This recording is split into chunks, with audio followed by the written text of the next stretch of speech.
Hi, I'm Jen and welcome back to my channel.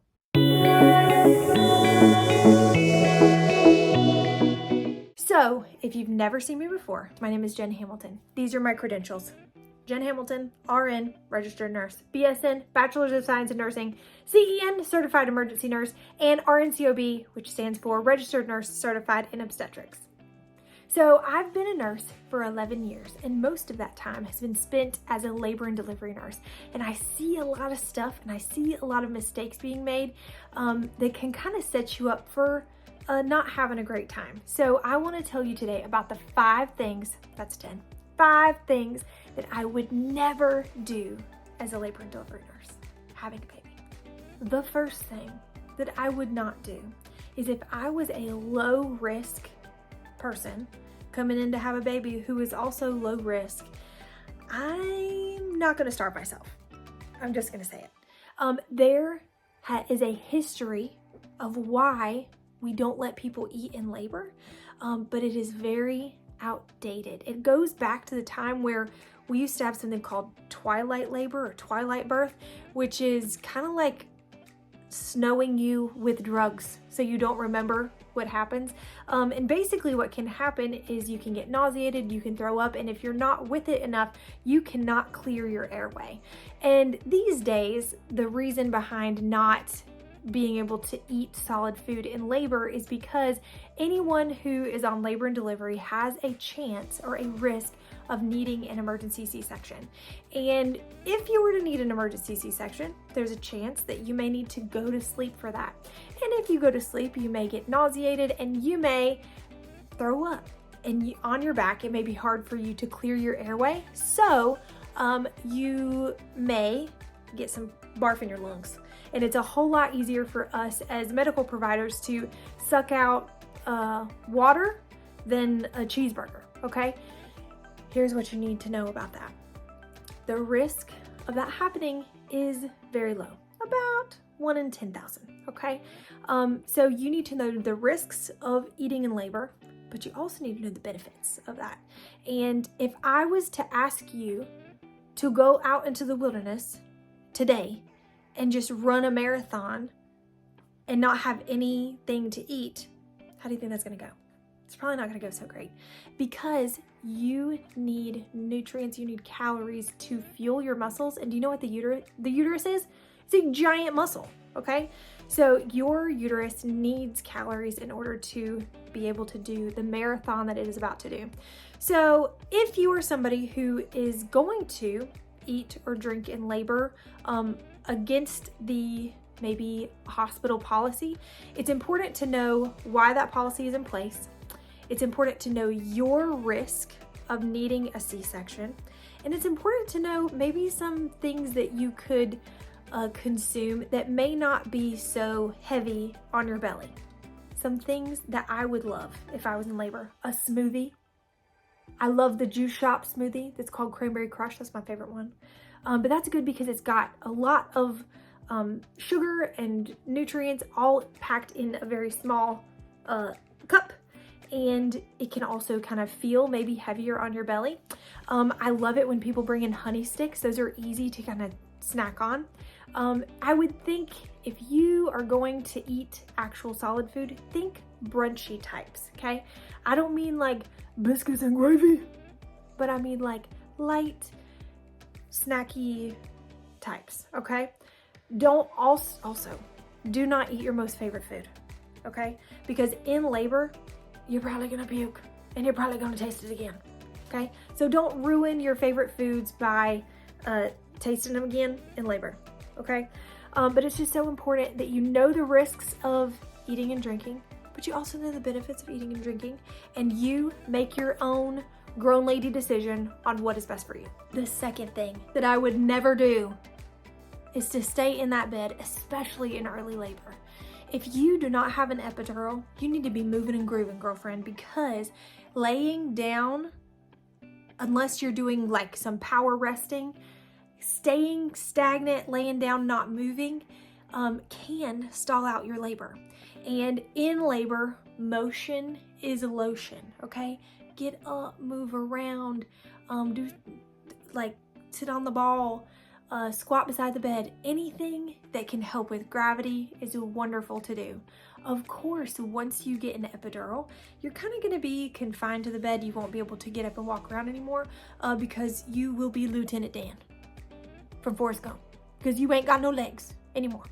But even once you get an epidural, you can still turn around in that bed like a rotisserie chicken, okay? I want you to be moving. Moving is so, so good. So if you're in early labor, if you're going in for an induction, get your butt out of that bed. Get your butt out of that bed and move around. The third thing that I would never do is I would not want my water broken before active labor has started or is starting. Sometimes we can break your water as a way to either induce you or augment your labor. Now, if you've never had a baby before, taking the labor course can be very overwhelming because it can be so, so long. Once your water is broken, it doesn't put you on a time clock, but the longer that your water is broken without having a baby, it does put you at risk for something called chorioamnionitis, which is basically an infection of where your baby is living inside of your womb. And even though we do not use dirty gloves or dirty lube, we use sterile gloves and sterile lube with every cervical exam, we still can bring bacteria that is naturally occurring on your labia and on your biscuit situation and bring it right up into where your baby is living. And the longer that your water has been broken, it can increase your risk of that happening. So if your doctor is talking about breaking your water, I would at least make sure that we're doing some other things that you're already kind of going with the labor situation rather than starting with your water being broken, unless you've had like 6 babies before and you have fast labors, because sometimes we can break somebody like that, we could just break their water and then their body kind of gets with the program. But anybody else, just hold off on getting your water broken.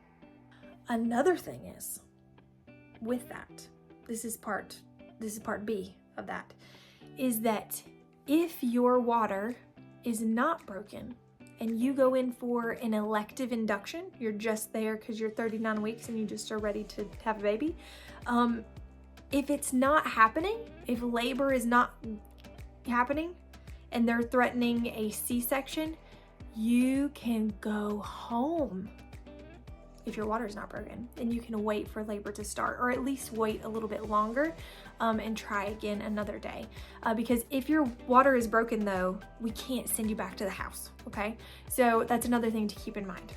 Speaking of bacteria, one thing that I would never ever do is decline antibiotics in labor if you have been proven to be GBS or group beta strep positive. Group beta strep or GBS is a very, very common bacteria that lives normally on our skin. It is colonized in about 40% of people, and I had it with both of my babies. The problem is that babies, if they come into contact with it through the birth process, can become very, very sick from it, and they can get something called GBS sepsis, and that can actually cause really, really bad things, including death. So antibiotics in labor are such a low risk thing to do in order to have a very important thing prevented, which is the harm to your baby. A couple things about GBS medications or GBS antibiotics is that we give it every 4 hours until your baby is born.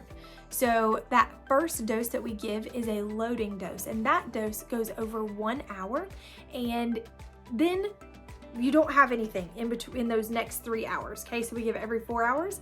That first one we give over an hour, you get 3 hours no antibiotics, and then the next antibiotic is a little bit smaller of a bag. So that one goes over 30 minutes. And then we repeat the process every 4 hours.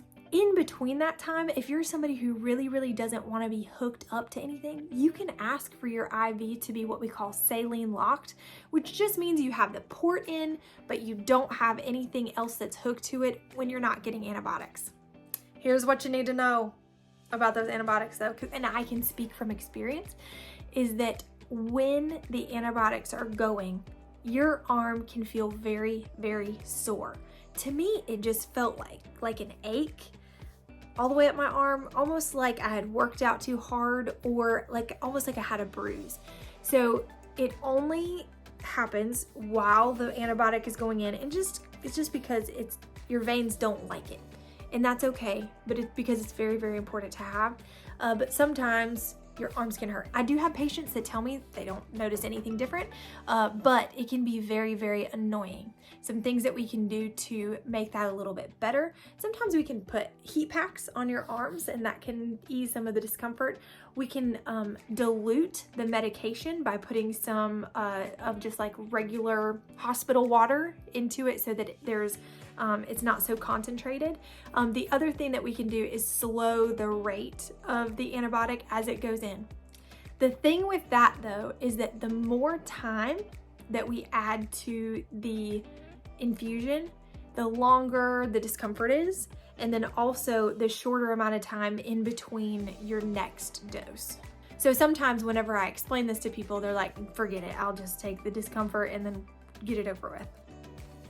And the last thing that I would never do as a labor and delivery nurse having a baby is get cervical exams just because.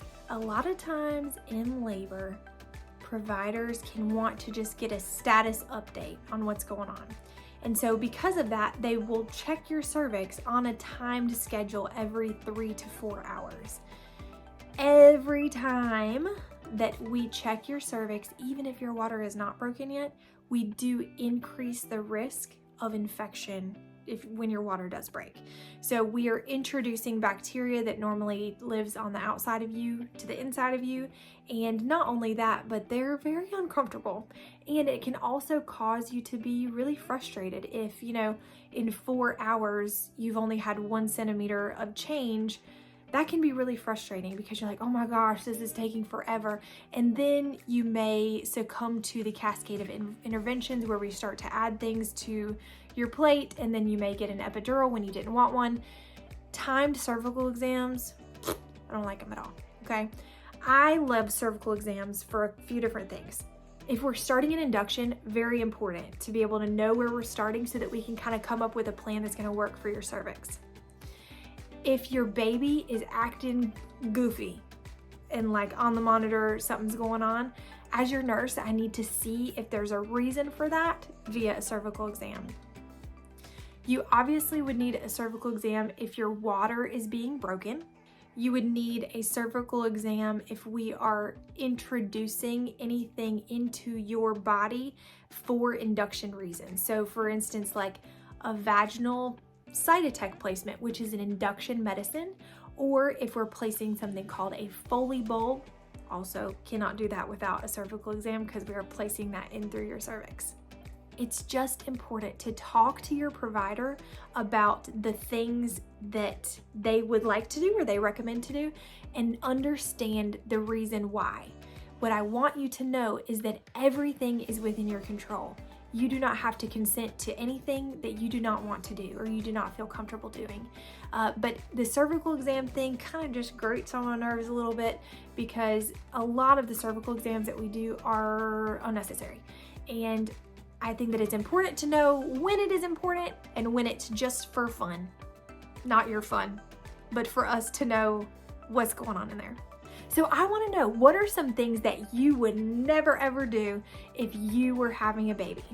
And if you love videos like this where I can help you prepare for the birth that you want, knowing the nitty-gritty behind the scenes stuff that I do about labor and delivery, give me a like, give me a subscribe, and follow along for more, and I would love to hear from you in the comments below.